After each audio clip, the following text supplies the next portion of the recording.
Buenas noches, Evelyn. ¿Cómo estás? ¿Cómo pasaste el día de hoy? Bien, Yolanda, bien bendecida. Qué bueno, y estamos contentos en esta noche porque ha llegado a las primeras horas del Santo Sábado. Y qué lindo es el sábado, ¿verdad? Hermoso, ese día separado, ¿verdad? Diferente. Y por eso en esta noche, ¿verdad? Como todas las otras, tenemos varias cosas. Tenemos alabanzas para adorar a Dios. ¿Qué más, Yolanda? Y tenemos Jesús y la verdad presente, que es un tema exquisito. Y también tenemos una predicación hermosa. Y queremos desearles todos una cordial bienvenida. Buenas noches una vez más. Este es el momento para poder comunicarnos con nuestro Dios a través de la oración. Así como están en sus hogares, vamos a inclinar nuestro rostro para poder hablar con nuestro Dios. Señor Padre eterno, en esta hora, gracias te damos una vez más por este día, esta tarde, Señor, que nos brinda cada uno de nosotros, haciendo las preparaciones, oh Dios, para escuchar su voz en esta tarde, Señor. Oh Dios eterno, permita que la persona que nos está escuchando a través de estos medios, Señor, y que puedan ellos sentir su presencia en todo momento a través de los mensajes que están presentando. Gracias por Jesús. Amén.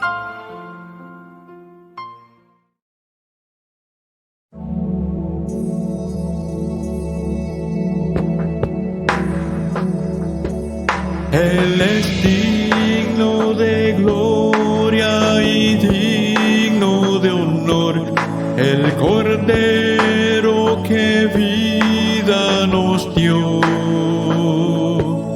Él es digno de gloria y digno de honor, santo es el Señor. Él es digno de gloria y digno de honor, el Cordero que vida nos dio. Él es digno de gloria y digno de honor, santo es el Señor.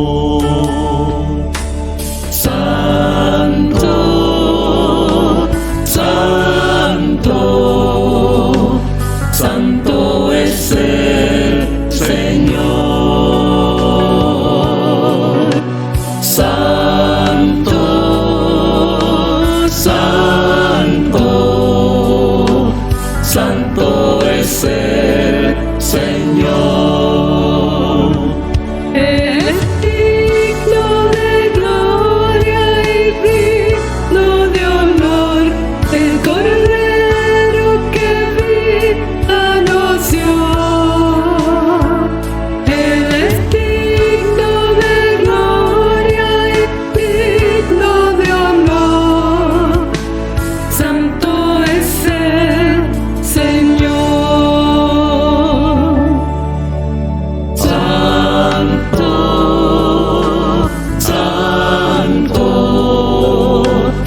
santo es el Señor. Santo, santo, santo es el Señor. Santo, santo, santo es el Señor. Él es digno de gloria y digno de honor, el Cordero que vida nos dio. Él es digno de gloria y digno de honor, santo es el Señor.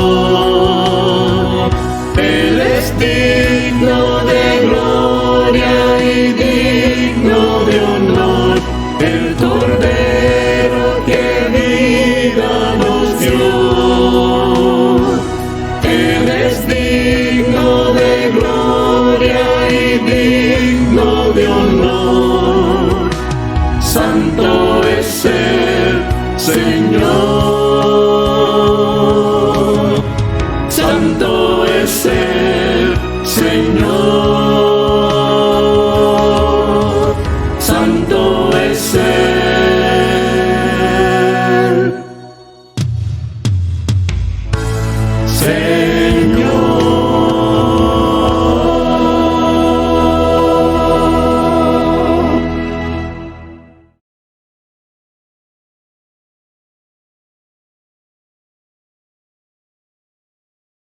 Muy feliz sábado a todos los que nos están sintonizando. Estamos en el segmento Jesús y la verdad presente. y estamos muy felices de que estén una noche más, un sábado más con nosotros. Eso es así. Nuevamente queremos ofrecerle el librito que se está dejándole llegar a las personas. Lleva el título La tempestad perfecta llega. Que nos escriba al inbox si desea, ¿verdad? El librito. El librito como tal está escrito también ahí, trinidad100@hotmail.com. Y también puede dejar comentarios, puede hacer preguntas o puede sugerir algún tema y con gusto estaría atendiendo la petición. Y no se olviden compartir el segmento. Claro que Es sí. así. La noticia que traemos para esta noche se titula La FDA aprueba los chips cerebrales en humanos. La FDA, que es quien regula, ¿verdad? Y es la responsable de regular los alimentos, medicamentos, cosméticos, Sí, aparatos médicos, productos biológicos y derivados sanguíneos, ya le concedió el permiso a la empresa de... ¿Cómo se titula? Elon Musk. Bueno, ese es el nombre, ¿verdad?, del director de esta empresa, de la empresa Neuralink. Y lo que ellos le autorizaron es para poder comenzar con el proyecto de sus chips cerebrales. Antes hacían estos experimentos en los monos, pero ahora ya aprobaron que se hiciera en los humanos. Wow. Anteriormente se supo que la expectativa es que los chips puedan ser utilizados por la medicina, incluso para ayudar a que los tetrapléjicos vuelvan a caminar, según dijo Musk en su discurso. Según lo que explican los expertos, los chips cerebrales harían una simbiosis entre la máquina y la mente humana.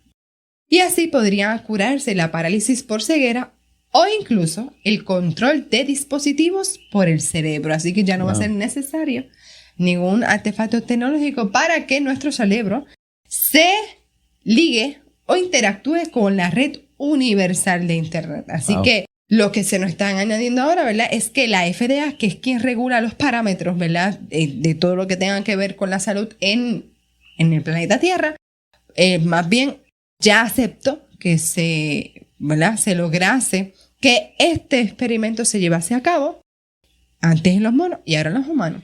No otra cosa que los chips cerebrales. Así que vamos a ver, ¿verdad?, cómo se relacionaría todo este tipo de connotación tecnológica y espiritual al análisis que vamos a llevar a cabo. Sí.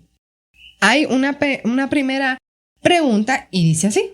Bueno, ¿será beneficioso someter nuestra mente al experimento humanos? Bueno, según el librito Carta 130A, el año 1901, he hablado claramente con respecto a la ciencia peligrosa que afirma que una persona puede poner su mente bajo el control de otra. Esta ciencia es diabólica.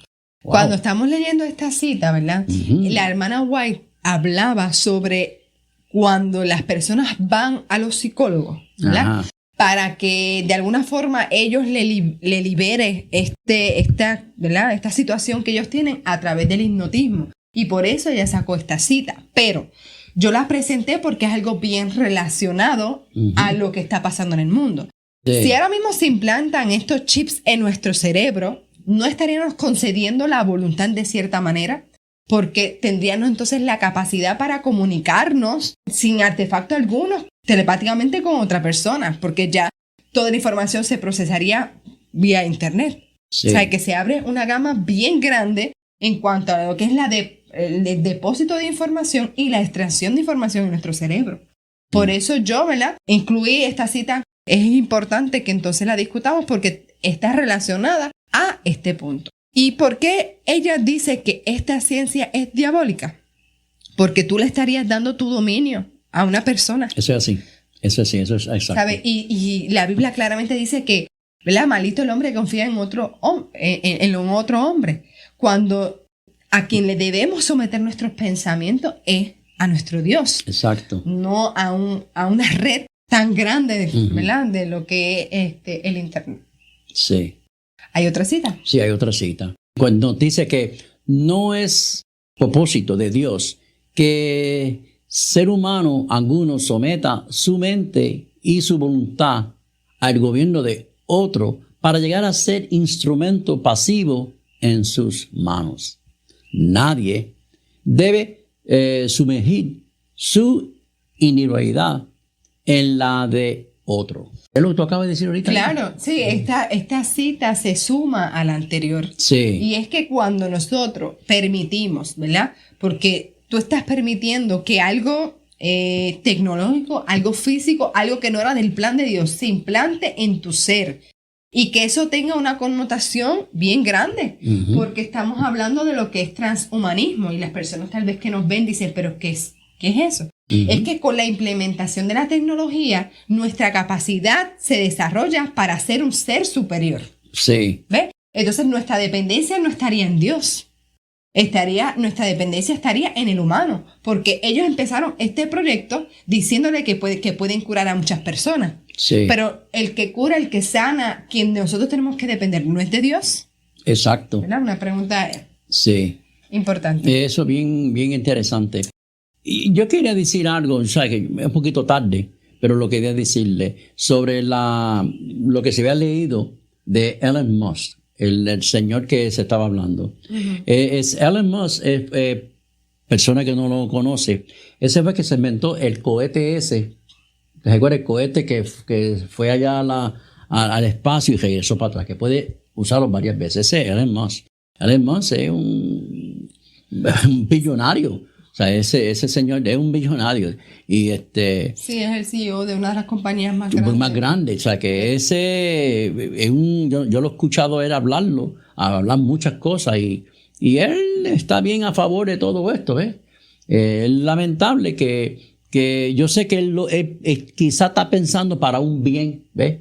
Pero nosotros tenemos que tener cuidado con eso, que es lo que estamos tratando de presentar aquí, que es lo que nos aconseja, pues, ¿cómo se dice? Esta cita nos aconseja sobre ese control de la mente, porque exacto, básicamente de no ceder eso, nuestro dominio a nadie. A nadie, exacto. Mejor dejárselo que Dios te domine y que no te domine una máquina o un tipo de chip, que es lo que se está hablando. Sí. Hay otra pregunta, dice, ¿acaso debemos depender de Dios? Ahí que están en detalle. Vamos a ver qué dice el Ministerio de Curación. Dice, Dios quiere poner a los hombres en relación directa consigo mismo. En su trato con los seres humanos reconoce el principio de la responsabilidad personal, procura fomentar en ellos el sentimiento de dependencia personal y hacerles sentir la necesidad de su dirección. Desea asociar lo humano con lo divino, para que los hombres se transformen a la imagen divina. Satanás procura frustrar este propósito y se esfuerza en alentar a los hombres a depender de otros hombres. Es lo mismo que estamos viviendo. Hablando aquí, sí. Cuando las mentes se desvían de Dios, el tentador puede someterlas a su gobierno y dominar a la humanidad. Mira, ahora mismo cuando tal vez nosotros no entendemos la gravedad de este asunto. Cuando llegó el internet, eso fue una revolución. Sí. Al punto que de una computadora, que sabes de computadora, sí, esta grande, ancha, ahora al punto de que pequeños chips que se implementan en el mismo celular, relojes que hacen todo. Exacto. Imagínate todo ese avance en tu cerebro. Así mismo está, eso es lo que están hablando. ¿Ves? Es lo mismo. Tú sabes que yo a veces me pongo a pensar, si la internet, la red va a estar implementada en nuestro cerebro, ¿habrá la necesidad de estudiar? Porque ya tú tienes acceso a toda la información. Exacto. Es como si fuera una computadora en la cabeza tuya. Ahora bien, también se puede desarrollar al punto de que las compañías prefieran estos tipos de trabajadores que tengan esa capacidad a los que no. Eso es otra ventana que se puede abrir, sí, ¿verdad que sí? Claro que sí. O sea, que esto es como un arma de dos filos.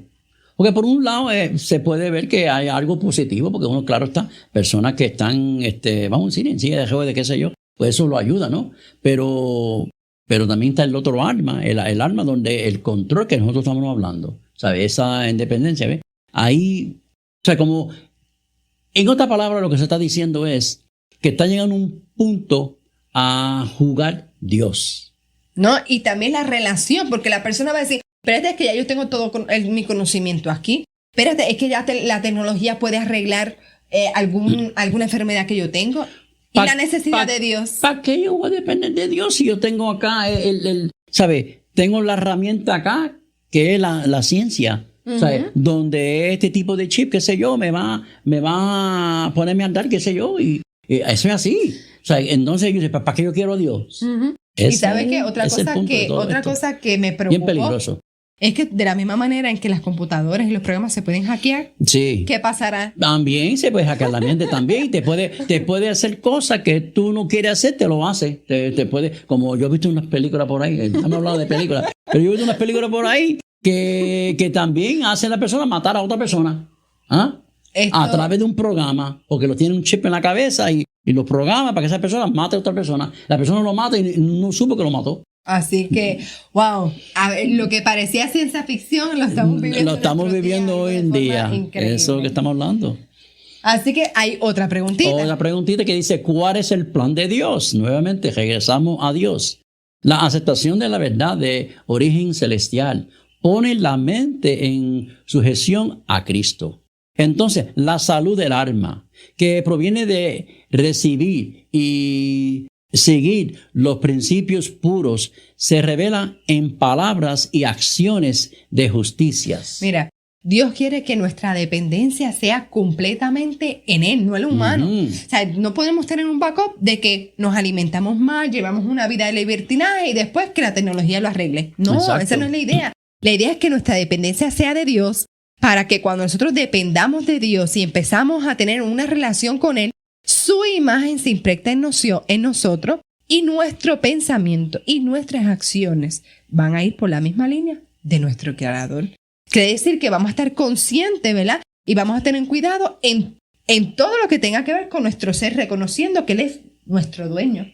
En cómo nos alimentamos, en lo que hablamos. ¿Por qué? Porque hay una verdad que impartir y Dios lo hace a través de sus siervos. Así que la relación que Dios quiere es creador con la criatura. Que lo que nos toque vivir, nosotros entendamos, ¿verdad? Que es porque así Él lo ha dicho. Otra cosa pasa, que quizá la gente no entienda, que cuando entonces te implantan el chip en la cabeza, ¿dónde está entonces lo que se llama libre albedrío? Eso se pierde. Porque entonces no tenemos libre albedrío. O sea, no tenemos para nosotros elegir entre una cosa y la otra. Eso no, ¿Y privacidad? ¿Dónde está? Lo quita todo. O sea, por eso esto no es bueno. No es bueno. O sea, no es bueno. Vamos a tener entonces la conclusión. En conclusión dice, para comenzar, dice que esta nueva invención abre muchas ventanas cuestionables a la raza humana. ¿Y sabes qué? Ventanas como la siguiente. Esto sería un paso más cerca de lo que es la comunicación telepática, el acceso a la red de internet con la mente humana de forma directa, cura de las enfermedades, ¿verdad? Sin tener la dependencia de Dios. Exacto. Cambio del ser humano por transhumanismo, que es como crear unos superhumanos porque tendrían otras capacidades. Nosotros a través de ¿verdad? De implementar o de ser partícipe de este proyecto estaríamos concediendo nuestra privacidad y nuestro derecho. Y leímos en la cita que Dios nos otorga, eso es un regalo que nos dio libre albedrío, nuestra individualidad. La parte que tú dices, cura de las enfermedades, está mencionando. Alguna gente lo sabe, otros no lo sabe. Tenemos lo que se llama la medbed, la cama médica. ¿Sí? Eso ya está fabricado. Donde que cuando una persona se enferma, te meten en esa cama. Oye, eso yo lo he visto en películas. Y tú sabes una cosa, en película. Algo en película ya la tienen. Tú te metes en esa cama y esa como cama... Una cápsula. Como una cápsula. Y te coge y te revisa todo y te arregla los órganos tuyos que están fuera del lugar. ¿Tú puedes creer eso? Hasta dónde llegamos. Todo eso es para suplantar la dependencia de Dios. Exacto. Y preferir, exacto. ¿no? El humano se puede encargar de mí, yo no tengo la necesidad y olvidarme. Eso mismo es. Así que el otro punto sería... El objetivo de Dios es que dependemos de Él como Salvador y Creador. No olvidemos que el enemigo anhela que olvidemos esto. Es una lucha real. Y yo le voy a hacer, claro, es que nos parece a veces de que no puede ser que hemos llegado hasta ese punto. O eso tal vez no es especulación. o esa gente, ¿verdad?, está hablando de cosas de que no es, Sí. o se van al límite, ¿verdad?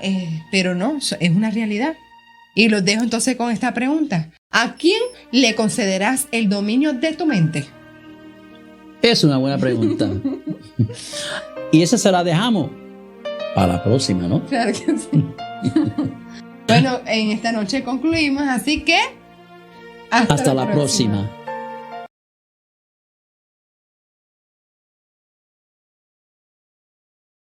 Muy buenas, estamos aquí nuevamente para continuar el programa que comenzamos la semana pasada, el último gobierno universal antes del regreso de Cristo. Así que yo les voy a pedir a ustedes que por favor inclinemos los rostros y vamos a orar. Padre nuestro, gracias, porque nuevamente tenemos el privilegio de abrir tu palabra. Háblanos, enséñanos, muéstranos lo que tienes para nosotros, para que podamos prepararnos para aquel día glorioso, cuando tú has de venir a buscar un pueblo que está viviendo conforme a tu voluntad.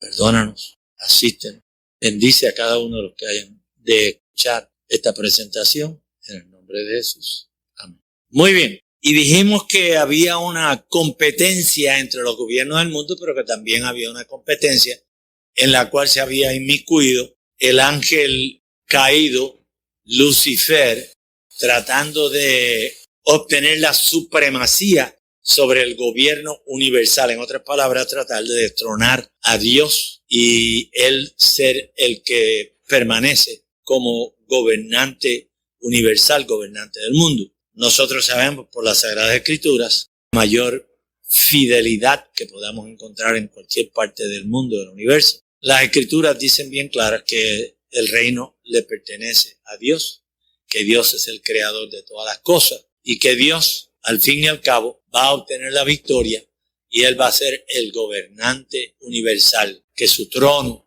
va a ser puesto aquí en este planeta Tierra cuando descienda a la santa ciudad y desde aquí Dios, Padre, el Hijo y el Espíritu Santo han de gobernar el universo completo y aquí se congregarán los seres no caídos de los demás, los seres que viven en los planetas no caídos, además de los ángeles retenido su santidad debido a que se han mantenido fieles al Señor y todos se reunirán en este planeta de sábado en sábado. Dijimos que la Biblia nos da los argumentos por qué determinada organización va a ser el último gobierno universal que va a existir aquí en este planeta Tierra antes de que Jesús regrese a esta tierra.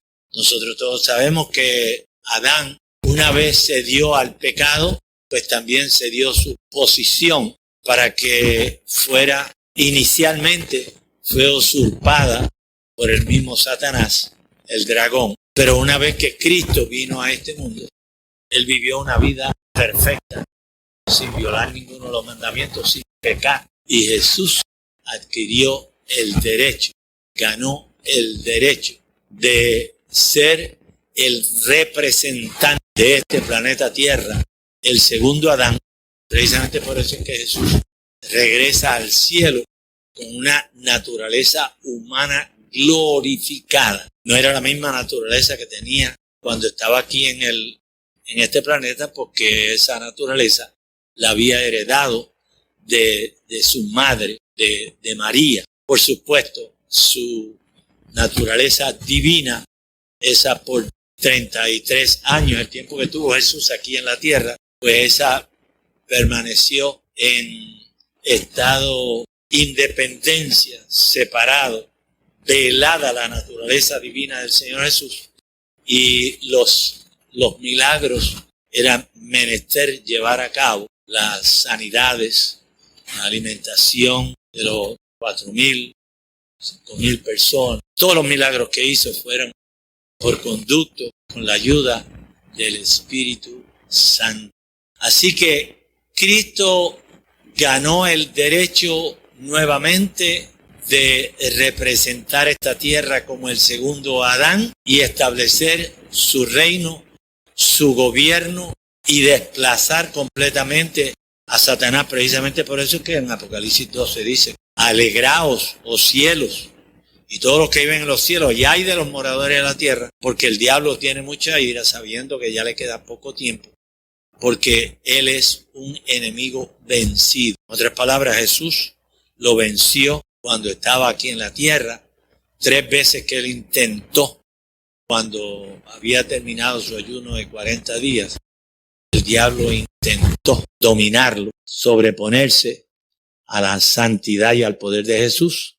Luego, después en el Calvario, cuando él pensó que ya lo tenía bajo su dominio al ser enclavado en la cruz, pues se le olvidó que Jesús es Dios, creador de todas las cosas, que él tiene vida propia, que su vida no depende de nadie ni de nada, que él como Dios es un ser sin fin y sin principio. Precisamente por eso es que cualquier individuo con un pequeño grado de inteligencia, una vez que conoce la verdad sobre Jesús, imposible que se vaya a afiliar con el enemigo, porque el enemigo va a ser, de acuerdo a lo que dice Apocalipsis 19:20, el enemigo, Satanás, Lucifer, va a ser echado en el lago de fuego, el lago que arde hasta que consume todo lo que está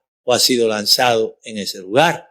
Así que sería impropio, sería irracional de mi parte que yo fuese a elegir un enemigo que ya está certificado, que ya está asegurado en la Sagrada Escritura, que él no va a vivir más allá del juicio final que Dios tiene preparado, Jesús tiene preparado después del milenio que ha de tomar lugar cuando termine el tiempo de prueba de esta tierra. Dijimos la última vez que la iglesia de Cristo está representada en la Biblia por una mujer que está vestida del sol, que tiene la luna debajo de sus pies y sobre su cabeza una corona de 2 estrellas, y la corona es símbolo de su victoria, de su triunfo. Ella es la iglesia triunfante. En la actualidad, Jesús tiene una iglesia militante, en donde todos los que han sido llamados a formar parte del evangelio se congregan en una iglesia en particular que tiene, por lo menos que yo he encontrado en las Sagradas Escrituras, tiene 4 características. Número 1, lo que dice Apocalipsis 12:17, guarda los mandamientos de la ley de Dios, tienen el testimonio de Jesucristo, que es el espíritu de profecía. Y en Apocalipsis 14 dice que es una iglesia que no tiene engaño en su boca, que es una iglesia que tiene la fe de Jesús. ¿Okay? Así que no es difícil para identificar esa mujer que está vestida de la justicia de Cristo. Malaquías dice que el sol es un símbolo de la justicia de Cristo. El hecho de que la luna está debajo de los pies es un símbolo del Viejo Testamento que refleja las verdades que el Señor Jesús personificó en el Nuevo Testamento, pues están reflejadas en la iglesia del Viejo Testamento. Por eso es que dice que la luna está debajo de sus pies, porque allá en el tiempo de Jesús, la iglesia hebrea, que es la que está representada allí por la luna, con los sacrificios y los ritos, las ceremonias, etcétera, ya eso había pasado. Y ahora el Señor Jesús está personificando la justicia, el amor de Dios, el evangelio que Él vino a promover en esta tierra. Si bien es cierto que esta mujer de Apocalipsis 12:1 representa 1, 2, 5, etcétera, representa la iglesia verdadera, porque es una iglesia pura.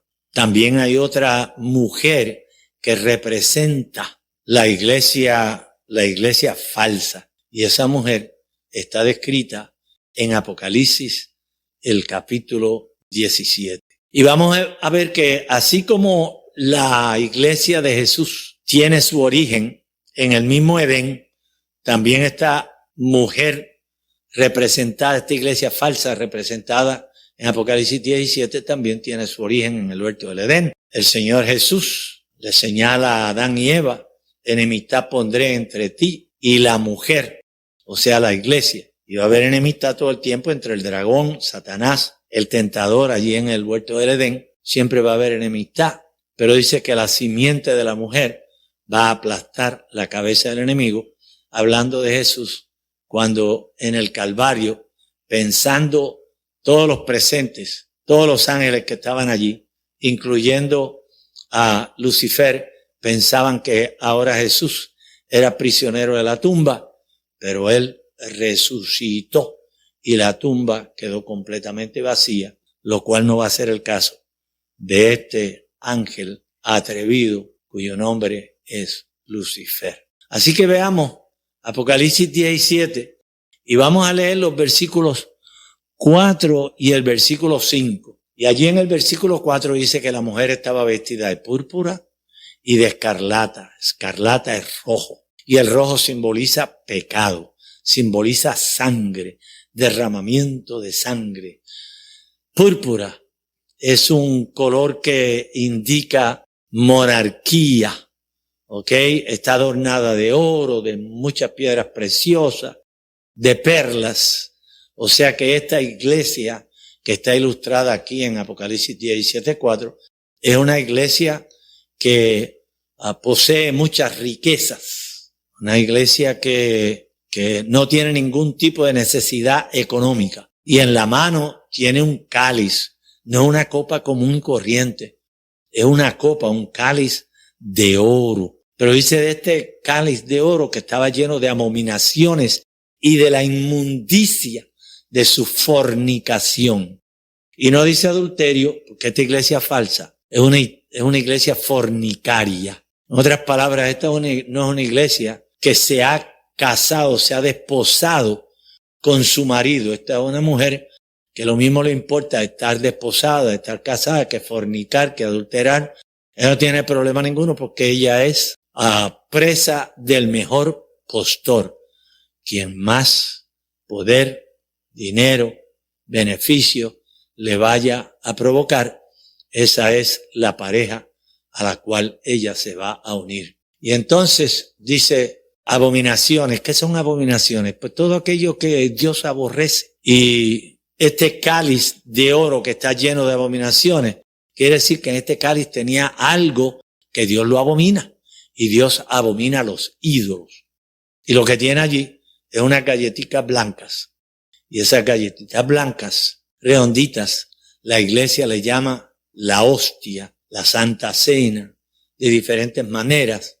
El cura viene, se persigna delante de ella y mediante unas palabras que dice en latín, pues esa galletica se ha convertido en el cuerpo y la sangre literal de Cristo. Y eso el cielo lo considera como una abominación. En otras palabras, Dios no está contento con eso, particularmente porque la misma copa luego la llenan de vino fermentado y el fermento es símbolo de pecado, lo cual el Señor también abomina, desprecia.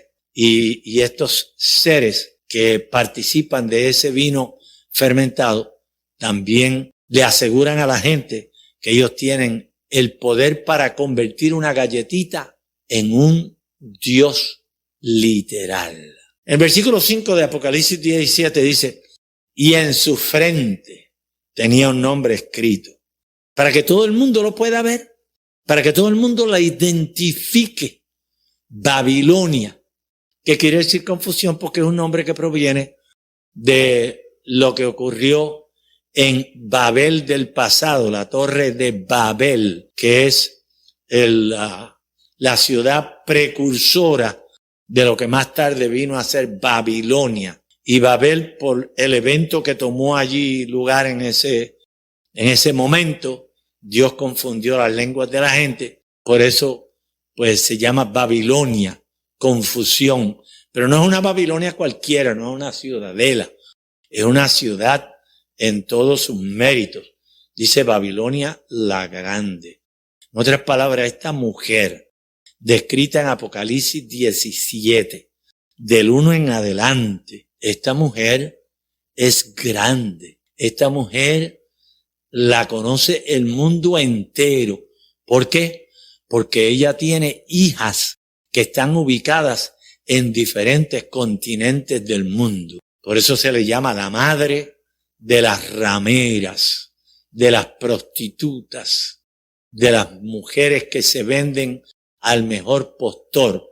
¿Por qué son rameras? Pues porque la madre es fornicaria, ramera, y las hijas, o sea, las iglesias que han descendido de esta iglesia falsa, pues tienen las mismas prácticas que tenía o que tiene Babilonia. En otras palabras, si Babilonia es una iglesia que desobedece, que no le importa nada violar las leyes de Dios, pues ellas también hacen lo mismo. Y ya ustedes saben que Babilonia no respeta para nada los mandamientos de la ley de Dios, porque Babilonia asegura que ellos tienen poder para cambiar la ley de Dios y, si fuera necesario, eliminar algunos de los preceptos. Babilonia, la iglesia falsa, engaña para confundir a la gente. Eso es lo que hizo con Eva ya en el huerto del Edén. La engañó,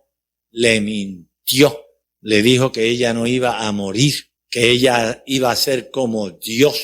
Y eso le dio tanto éxito en el huerto del Edén, que es la mentira que él ha promovido a través de todas las edades, y hoy día le sigue diciendo a la gente: usted no puede asistir a un funeral, a menos que sea un funeral de la iglesia adventista. Yo espero que no haya una iglesia adventista que esté promoviendo la idea de la inmortalidad del alma. Pero en la mayor parte de esos funerales, ellos señalan el féretro donde se encuentra la persona inconsciente y dicen que ya esa persona ascendió al cielo, que esa persona no va a morir, porque esa persona, su alma sigue viviendo eternamente. Sigue la mentira de Satanás en el Edén, sigue en funcionamiento.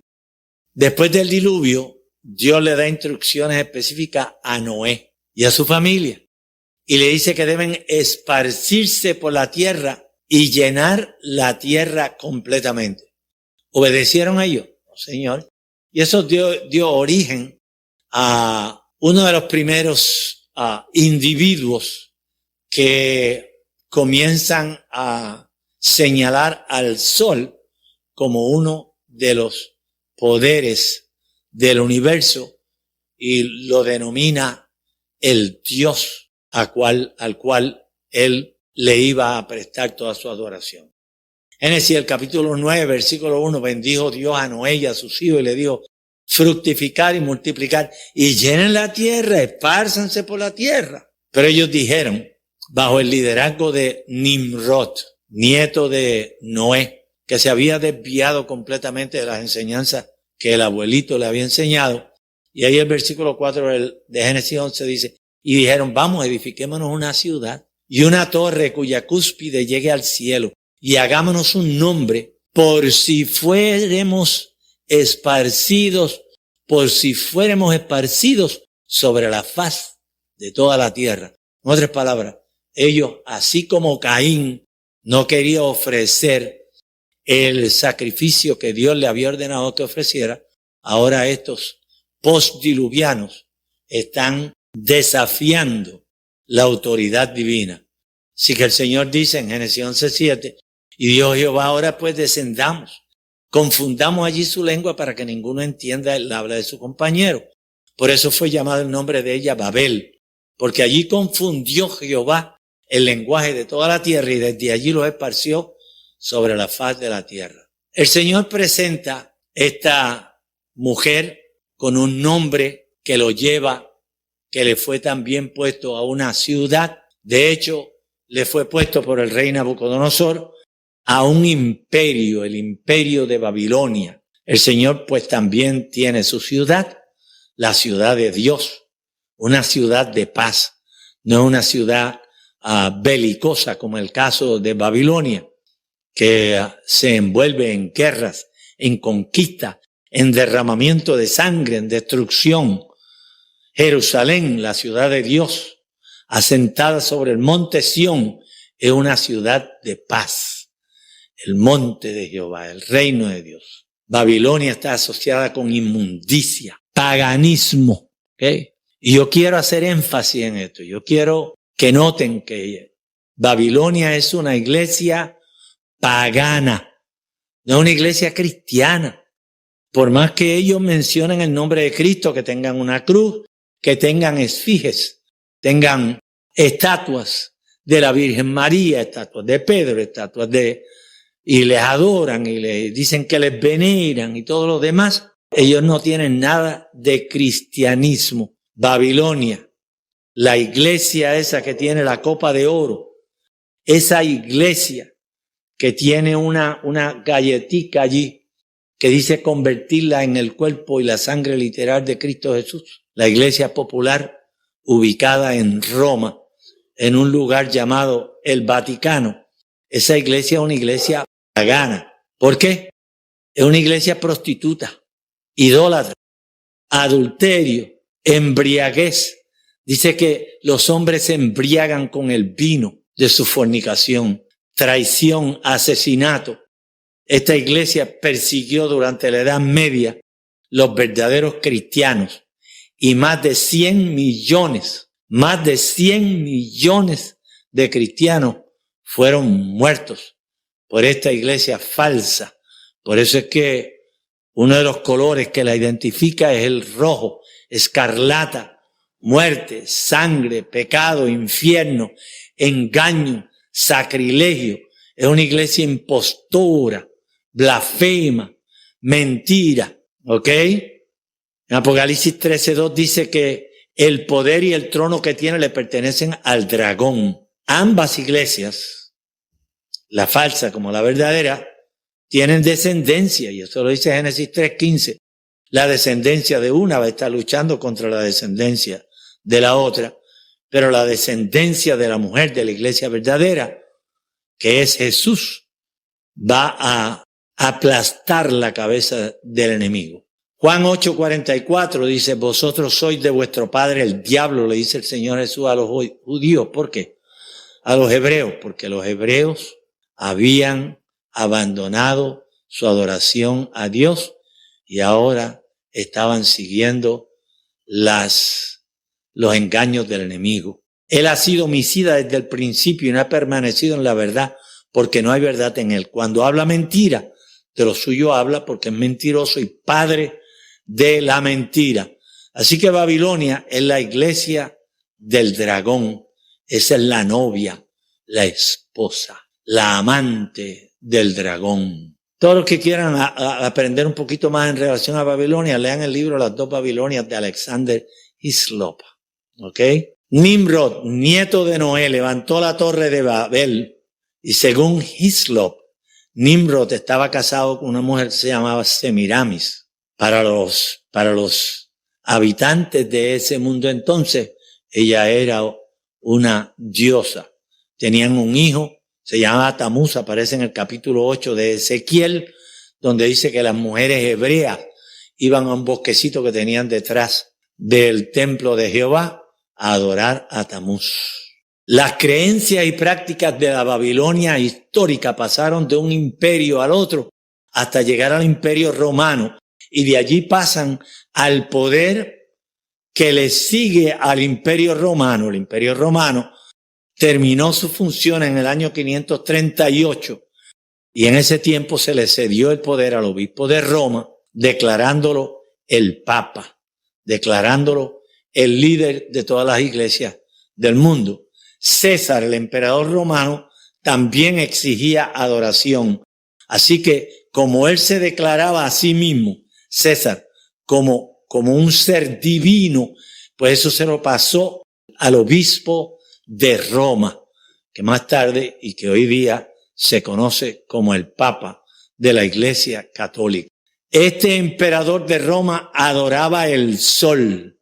En el mediodía se inclinaban todos sus súbditos a adorar el sol. Tenían un anillo que ponían en su dedo, ¿ok? Y ese anillo era un símbolo del sol. Cuando lo introducían en su dedo, era lo que simbolizaba para los paganos, es que la iglesia falsa había hecho voto de unidad con el Dios Sol, y ahora el Dios Sol tomaba posesión se unían, como diríamos, en una sola carne, y ese símbolo, ese anillo que pone en su dedo, símbolo del sol, es el que testifica de la unidad que hay entre los adoradores del sol y la iglesia falsa. Los súbditos del emperador romano acostumbraban besar ese anillo en señal de sumisión.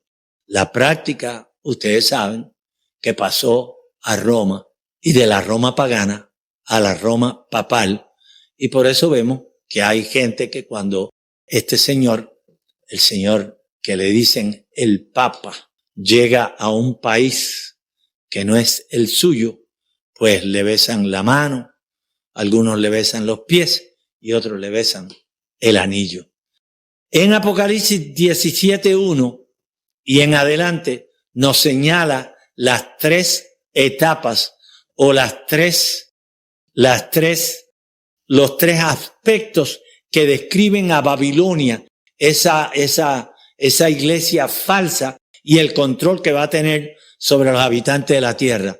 En Apocalipsis 1 dice que esta mujer, la gran ramera, estaba sentada sobre muchas aguas.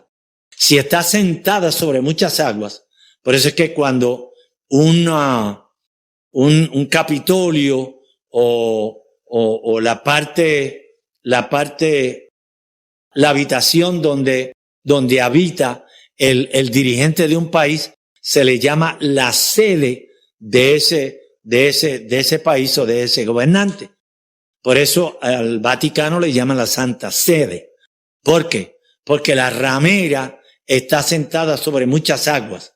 Y recuerden que el Apocalipsis se escribió en el tiempo de Juan, el discípulo amado. Y Juan, el discípulo amado, vivió en el tiempo del Imperio Romano, que era el lugar donde había una muchedumbre mayor, porque allí acudían la gente sabiendo que tenían la oportunidad de conseguir empleos. Así que esta mujer está sentada, domina estas aguas. Las aguas, de acuerdo a Apocalipsis 17:15, simbolizan muchedumbres, mucha gente. Así que esta iglesia falsa, este organismo, este gobierno, esta unidad que está intercalada tiene una naturaleza dual, naturaleza espiritual y una naturaleza política. ¿Ok? Tanto se congregan con los gobiernos del mundo como los dirigentes de las diferentes religiones del mundo. Además de sentarse sobre muchas aguas, dice que fornica con los reyes de la tierra, los moradores de la tierra, se han embriagado con el vino de su fornicación, o sea, con sus doctrinas falsas. O sea que no solamente con las muchedumbres, ella no solamente domina las muchedumbres, sino que también los reyes de la tierra, o sea, las personas que tienen poder político, poder financiero, finanzas, etcétera. Okay. La segunda etapa, ahí está descrito en Apocalipsis 17:3, dice, y me llevó en el espíritu al desierto, y vi a una mujer, dice allí Juan, la iglesia falsa, sentada sobre una bestia escarlata, llena de nombres de blasfemia, que tenía 7 cabezas y 10 cuernos. Señores, una de las blasfemias más reconocidas, mejor descrita en las Sagradas Escrituras, es la de aquellos que dicen ser Dios, que representan a Dios aquí en la tierra, que tienen el poder de cambiar las Sagradas Escrituras. ¿Ok? Es una blasfemia. El hecho que tiene 7 cabezas, las cabezas son símbolos de cuerpos religiosos, líderes, tanto en los gobiernos como en las iglesias. Y los 10 cuernos pues son poderes políticos. Así que esta mujer se sienta sobre una bestia que simboliza las naciones del mundo. 7 es el número perfecto y 10 es un número universal que comprende todas las áreas del planeta. Así que esta mujer está dominando las muchedumbres, los poderosos de la tierra, los gobernantes de la tierra. Se sienta sobre la bestia que simboliza naciones, todas las naciones. Por eso es que tiene 7 cabezas. Todos los líderes de esas naciones están bajo el gobierno, bajo el dominio de la iglesia falsa de Babilonia, la iglesia pagana cuya sede está en el Vaticano en Roma. Y entonces, para la tercera etapa, vean lo que dice el versículo Apocalipsis 17:9. Dice, esto para la mente que tenga sabiduría. Las 7 cabezas son 7 montes. Vean la doble ilustración allí, o comparación, metáfora. 7 montes, 7 cabezas sobre los cuales se sienta la mujer.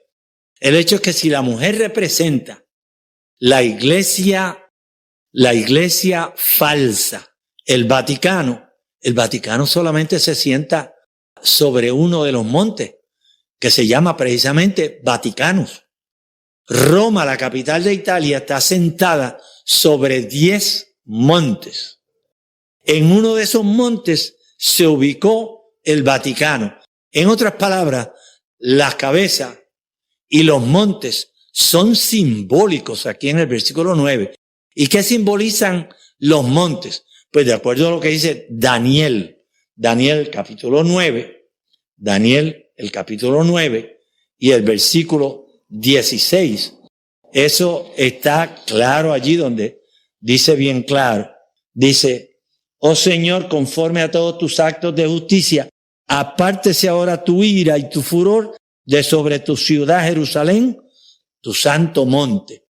En Jeremías 51, el versículo 25, Babilonia es también identificada como un monte, pero no como un monte santo, sino como un monte destruidor. En otras palabras, los montes representan las religiones falsas como la iglesia verdadera. Y son 7 reyes, dice allí Apocalipsis 17:10. Y de esto vamos a hablar más adelante. Lo que yo quiero resumir es lo siguiente. ¿Cuál es ese gobierno universal, el último que va a gobernar en este mundo antes de que regrese Jesús? Pues señores, esa es la bestia que está descrita en Apocalipsis 13. Es la bestia, la mujer, que controla, que se sienta sobre la bestia en Apocalipsis 17. Así que el mensaje de Apocalipsis 17 es claro. Babilonia controla los gobiernos. Babilonia controla las multitudes. Babilonia controla las naciones, los poderes políticos, las finanzas y las organizaciones religiosas del mundo. Este es el cuadro actual del mundo. Lo único que no controla, y por eso el dragón está tan airado, tan furioso, lo único que no controla es el remanente de la iglesia. La iglesia que comenzó en el huerto del Edén y el remanente, el resto, la descendencia, los que quedan ya al final del mundo, el resto de esa iglesia verdadera que tiene como misión promover el último mensaje de amonestación a esta tierra y personificar el evangelio de Dios y personificar la ley de Dios para que el mundo entero pueda verla tal como fue diseñada, pronunciada por el Señor Jesús. Esa iglesia, ese remanente, de Apocalipsis 17, ese es el remanente que el diablo está tan furioso porque como ellos están escondidos en Jesús, escondidos en la ley de Jesús, en la gracia de Jesús, en la justicia de Jesús, el diablo no puede hacer nada en contra de ellos. El destino de la mujer es claro. Apocalipsis 17, versículo 16 dice, y los 10 cuernos que visten la bestia, estos aborrecerán a la ramera y la dejarán desolada y desnuda y devorarán sus carnes y la quemarán con fuego. Conflicto de los siglos, y con esto terminamos. La página 626 dice allí el Espíritu de Profecía.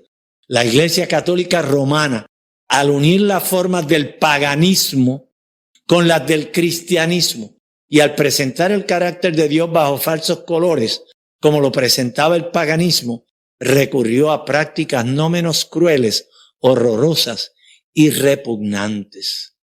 En tiempo de la supremacía romana, había instrumentos de tortura para obligar a los hombres a aceptar sus doctrinas.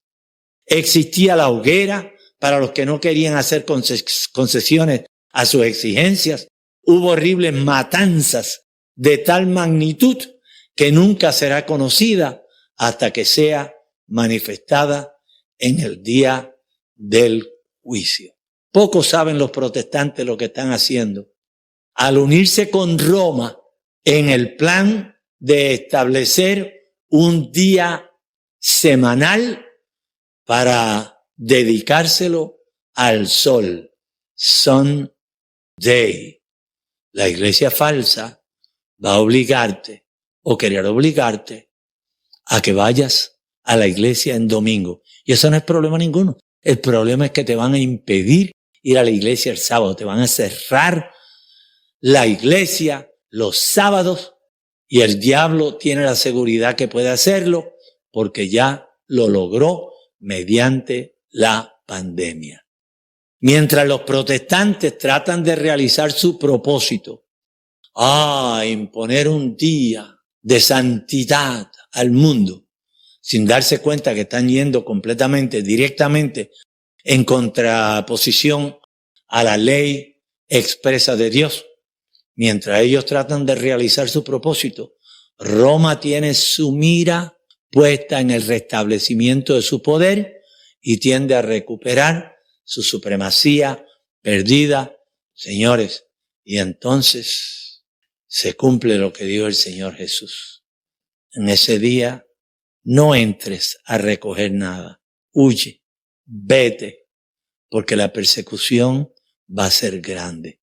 Quiere el cielo que nosotros nos hayamos arrepentido de cualquier pecado acariciado, que cuando llegue el momento en que se cierre el tiempo de la gracia, estemos viviendo vidas impecables. No porque lo merecemos, no que lo podemos hacer por nuestra naturaleza, sino que el Espíritu Santo que mora en mí ahora hace posible que viva no ya yo, mas Cristo viva en mí y Cristo viva su vida de forma tal que la gente van a pensar que yo guardo todos los mandamientos de la ley de Dios, porque al someterme al Señor Jesús, Él toma lugar en su templo que le pertenece, que es mi cuerpo, y ahora Él conduce mi cuerpo y me tiene o me mantiene libre de todo pecado. Oremos. Padre y Señor, gracias. Prepáranos para ese día glorioso, que no rindamos nuestra fe, que seamos valientes, no importa las torturas, si fuera necesario que nos convirtamos en mártires para tu gloria y tu honra sea. Pero ayúdanos a estar preparados para el momento, para que cuando Jesús venga, ora sea por Jesús, porque seamos resucitados, ora sea porque seamos transformados, pero que pasemos a formar parte del reino de los cielos. En Jesús. Amén. Amén. Muy bien, chicos, hemos llegado, ¿verdad?, al final de esta hermosa programación. ¿Qué te impactó, Yolanda? Me impactó Jesús y la verdad presente, porque aprendí tanto, me eduqué de las cosas que están pasando hoy en día. Sí, definitivamente. Tenemos que educarnos y aprender mucho. Sí, Iván, ¿y qué? Y esa predicación poderosa también, ¿verdad? Que nos engordó los huesos. Así mismo. Sí, la palabra de Dios siempre engorda los huesos, ¿verdad? Siempre aprendemos algo mediante su palabra. Y también las alabanzas, oraciones cantadas, que también para la gloria y honra de Dios. También tenemos las diferentes plataformas, ¿verdad?